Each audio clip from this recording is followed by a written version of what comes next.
Anthony, what about this? Huh? What? No. I have no idea what you're talking about. Total dick! Hi everyone, Anthony Fantano here, the internet's busiest music nerd, and it's time for a review of this new Avalanche's album, We Will Always Love You. So to sum things up again, I think the record starts off great. It begins with what feels like a great concept. However, the magic this project had going for it, in my view, just dissipates almost entirely just before we hit the halfway point. And given that from here the track list doesn't exactly start relying on single power, and it seems like we're still dealing in a lot of motif vibey type tracks, I think that consistency and that fluidity and that clear linear conceptuality, maintaining that in a very obvious way, was sort of necessary to make this album an experience, which, yeah, at a certain point it became difficult to immerse myself in that experience because the aesthetics started to run thin. The songs turned out not to be quite as great. The mixing just, ugh. So I'm not really sure what else to say. This thing starts like it's one of my favorite records of the year, and then it ends like it's one of my least favorites of the year. I'm feeling a light to decent 5 on this one, Tran.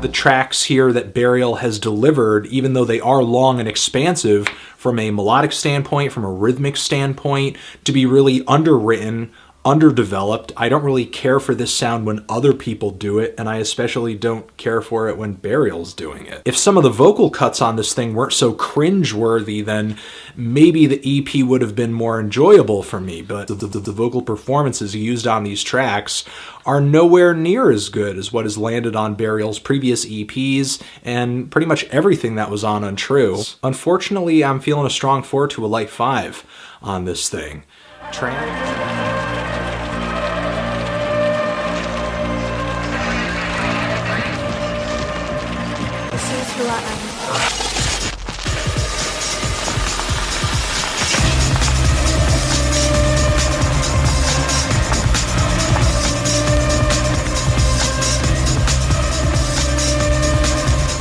It does show that Skrillex is a more versatile producer than I think a lot of people give him credit for. You know, he really does kind of push himself out of his comfort zone, proving that he can do one thing, do another thing, do another thing. I think he's considerably far away, with all the potholes in the track list on this thing, from putting out one of his better releases. I'm feeling a decent to strong 5 on this thing.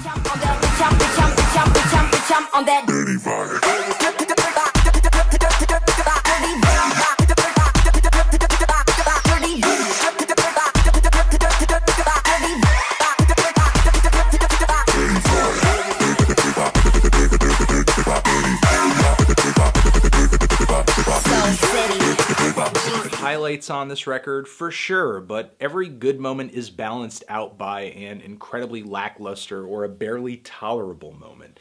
The album is just inconsistent and all over the place. I mean, maybe it might work for somebody who just wants to hear really glitzy electronic music with a kind of alternative flair to it, but anybody who's hardcore into wonky or has been following it since its growth in the underground probably won't see as much appeal in this as they might in many of the classics that have come up in the genre thus far. Again, this just kind of seems like a commercial revision of a sound that's just been around for a while now. Hopefully this record finds an audience and Flume can continue doing what he's doing, because I do think there is potential in his work on this project. Again, I do think the production is better. It's just that the most commercial moments on this record, I think, just kind of weigh down the quality of it, to be honest. I'm feeling a light to decent 5 on this thing. When you say it like that, got me falling right back,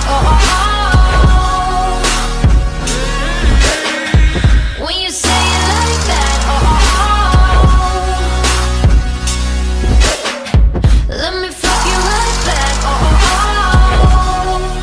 say, there are diamonds here, but they're really, really, really in the rough, for sure. So honestly, I have very, very, very mixed feelings on this album, and I know a lot of y'all are going to say, Anthony, it's not that bad. It's not that bad, man. And I have to agree, it's not that bad if you're a Gorillaz fan and you deeply love their 3 albums and you really want to explore into the mind of Damon Albarn a little bit further, because this is definitely an opportunity to do that.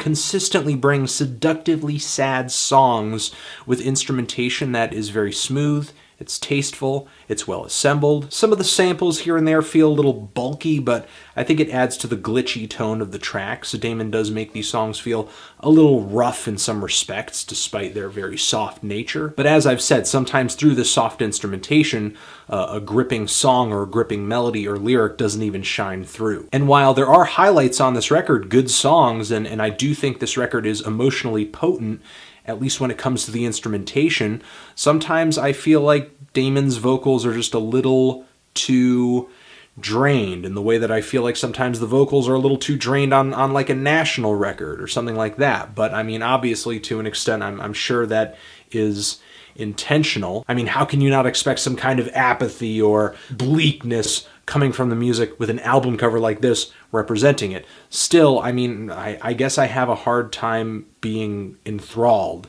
by such expression, or lack thereof, which I guess is kind of the point. Feeling a strong 5 to a light 6 on this thing.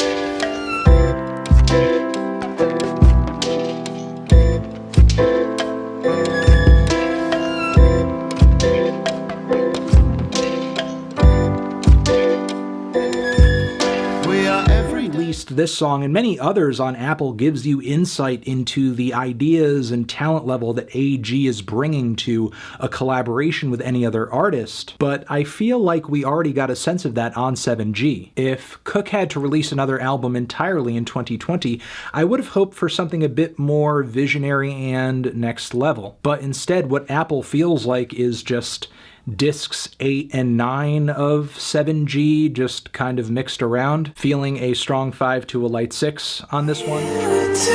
I know that you're falling.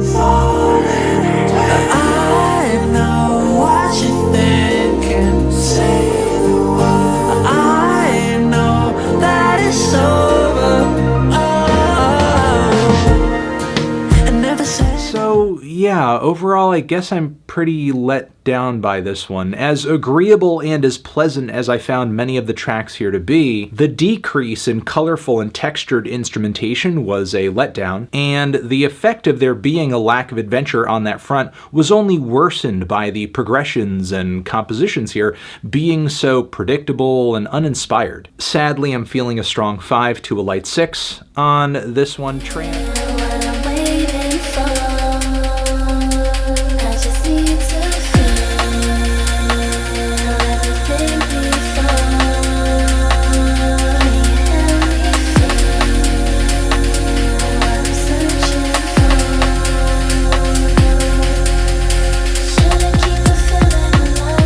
I do think it's a cohesive album with a pretty nice flow, with the more dynamic and gentle tracks toward the very end of the LP. It's not a record that really seems to be focused on its singles or focused on creating a series of singles. It has a nice conceptual flow to it. Robinson definitely grabs a sound or an idea and kind of runs with it. The dude is definitely a capable producer, but I think his songwriting ideas just run really thin. Not only were they thin at the beginning of the album, where it was very apparent where all of them were coming from, but by the middle point of the album, it kind of gets old to hear all of these decent melodies and kind of cutesy vocals get buried underneath tons of distorted and overly compressed drums and synths. Not only that, but some of the tracks in the middle of this LP have these faux uplifting choruses that feel like they were just crafted to pander to a group of people who get their music recommendations from like Apple product commercials. So while no, this is not like a god-awful album or anything like that, I can't really say I'm enjoying it. Honestly, I enjoyed his last EP so much more, and I would have rather heard him follow through on that EDM style. I think he was so much closer to a distinct sound going in that direction. With that, it feels like on this record he's kind of hit the reset button, because now he just kind of sounds like any other artist toying with these sounds, which is why I'm feeling a strong 5 to a light 6 on this thing. Transition.